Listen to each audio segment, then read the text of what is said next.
Masteries were first added to Path of Exile's passive tree back in Crucible League, and now with Crucible, they've gotten a revamp. So, from the bad to the good, and the insanely broken, or the just plain strange, I'm going to go over 10 masteries you absolutely need to know about. Before that though, what is a mastery? Well, you can think of masteries as custom notables. To select a mastery, you need to allocate all previous nodes in the wheel. If a wheel has multiple notables, you can still only allocate one mastery, and you can't allocate the same mastery from 2 different wheels. So that about covers the basics of masteries. Where applicable, I'm going to mention builds that might want to consider using it, along with talking about why the mastery is good. But in most cases, these are generic enough that you're going to use them on a wide variety of builds. Starting with number 1, the Leech Mastery for 10% of Leeches instant. Leech Masteries are located everywhere but the Templar and Scion areas of the tree. But this one is absolutely worth traveling for. Having 10% of your Leech get applied instantly means you can easily top up your life, mana, or energy shield by hitting enemies. That's right, this doesn't say Life Leech, this says Leech, so it works with all 3 of them. Having instant healing to top you up against hits, while also gaining the beneficial effects of persistent Leech for damage over time, is truly the best of both worlds when it comes to recovery in Path of Exile. Usually you'd have to use something like Life Gain on hit, then combine it with Leech or Regeneration, maybe even Recoup, to get that kind of beneficial synergy. This is going to be especially powerful on any build where your Leech effects aren't removed when hitting full life or energy shield. And unlike Gain on hit mechanics that tend to be flat values, Leech scales with your maximum life, mana, or energy shield, meaning you can recover far faster. Then number 2, the Mana Mastery for 12% increased mana reservation efficiency of skills. If you need a little bit of extra reservation to fit in a new aura, this is a great option. In most cases, it'll only cost you 3 points, which really isn't that much investment. And plenty of mana nodes already have useful stats on them, so they're well worth allocating in the right build, even if you're only using it for the 2% mana gain on kill. Now, Rangers and Marauders need to travel a little bit further for this, but every class does have access to a Mana Mastery. So, odds are, this is actually a buff rather than a nerf in compared to the old aura-specific masteries. Personally, I can't count the number of times I was just on the wrong side of a tree to grab a Grace or Determination Mastery. In the endgame, you might end up replacing this with a Cluster Jewel, but before you do, it's a great option and absolutely worth considering. Then number 3, the Flask Mastery for recover 4% of life when you use a flask, aka Pathfinder on a stick. This mastery gives you even more instant recovery options and is especially easy for Rangers to pick up. If you've ever played a Mage Blood at Home build, well, this node was a major driver behind why the recovery felt so good, because it used to be part of a Pathfinder Ascendancy. And now, much like Trickster's Ghost Dance, it's available to everyone. Depending on how tanky you are, the Flask Card Gen, and a few other recovery factors, this could entirely replace your Life Flask. But if 4% of your maximum life doesn't sound like a lot, remember, when all 5 flasks trigger constantly, like when you're clearing, it definitely adds up very quickly. You'll just need something like Leech, Regen, or Recoup, maybe Gain on hit, to deal with those pesky bosses. And number 4, we have the Protection Mastery. Or more accurately, 2 Protection Masteries. The new one, your elemental resistances cannot be lowered by curses, and the old one, immunity to corrupting blood. Protection Masteries can be a little bit out of your way, but if you happen to be near one, they're absolute lifesavers, especially early on. Elemental curses are quite dangerous unless you have overcapped resistances, or a flask that significantly reduces the effect of curses on you. Because this node doesn't mitigate vulnerability, it's not a perfect fix here, but it's certainly better than nothing. Plus, even if you don't need curse mitigation, it can be great to grab a Protection Mastery to deal with corrupting blood before you get a corrupted jewel. Between the two, having a Protection Mastery can absolutely save you a bunch of avoidable deaths. Then next up, something a little bit more specialized. Number 5 is the Accuracy Mastery for 500 flat accuracy rating, and -2 accuracy per level. Picking this mastery up early on should almost completely solve your accuracy as you level. And if you're using Precise Technique, it'll be a lot easier to get your accuracy rating higher than your maximum life. Don't worry too much about the -2 per level part. Even at level 100, this is a respectable 300 flat accuracy, which is about equal to a T2 mod on gear. These nodes are available to the Marauder, Duelist, Ranger, and Shadow, though other builds might be able to travel and reach them. Honestly, it's great to see a mastery like this that solves an early game problem while still remaining useful in the late game. So, as you level up, grab this, then put on a couple global accuracy increases, maybe use the tree or gear for that, or just grab a bit of dexterity, and you should be good to go. At number 6, we have the Caster Mastery, 25% chance to open nearby chests when you cast a spell. And this one is either going to be a complete meme or amazing.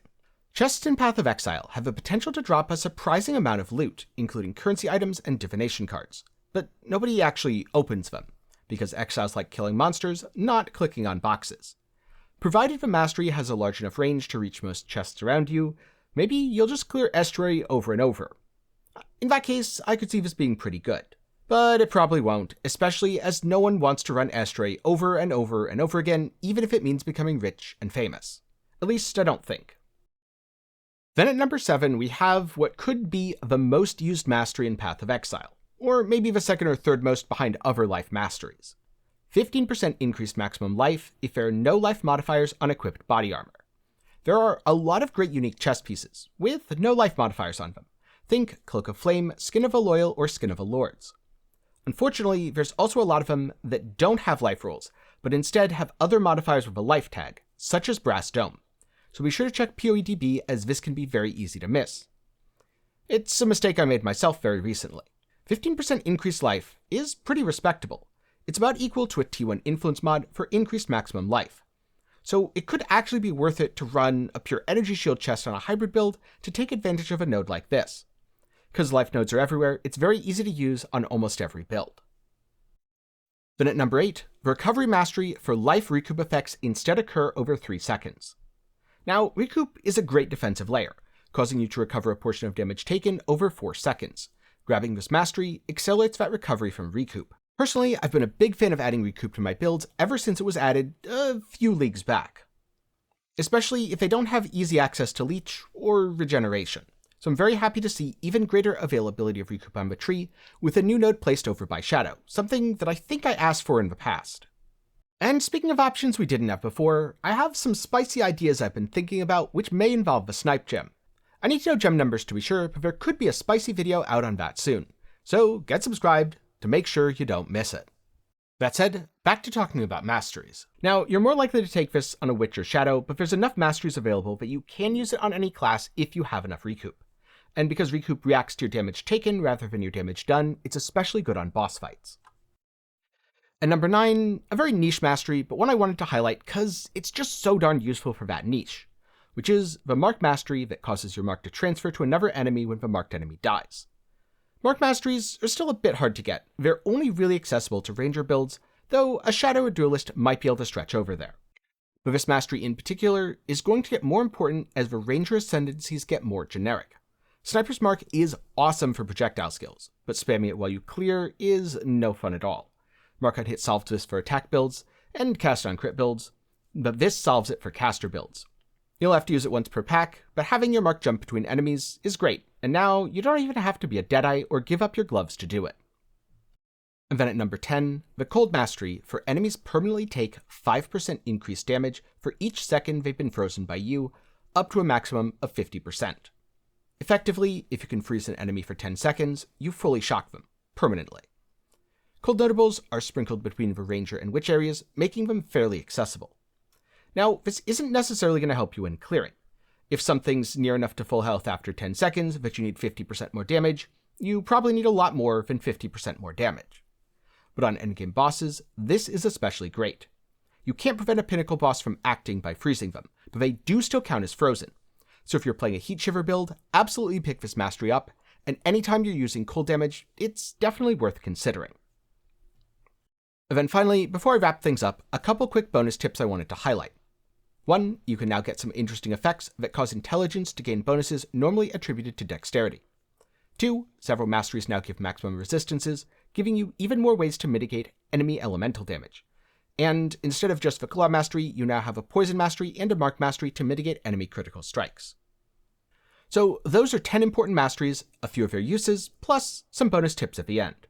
While masteries offer a lot of flexibility, they aren't without limitation. You'll find life masteries all over the tree, but some, like Evasion, are firmly located in a specific area. That said, it's still way more flexibility than we had before masteries were added. And these aren't even all the good ones. So now I'm curious, what are some of your favorite masteries? Be sure to put them down in the comments below. And be sure to leave a like on your way down. Before I go, a special thanks to my patrons and channel members for the continued support. For as low as $1 a month, you can help make videos just like this one possible. Link down in the description. If you're looking for something else to watch, maybe check out my comprehensive defenses guide, my thoughts on breach and abyssal items, or the recommendation that's on screen right now. Thanks for watching, good luck on your league start, and I hope to see you again sometime soon.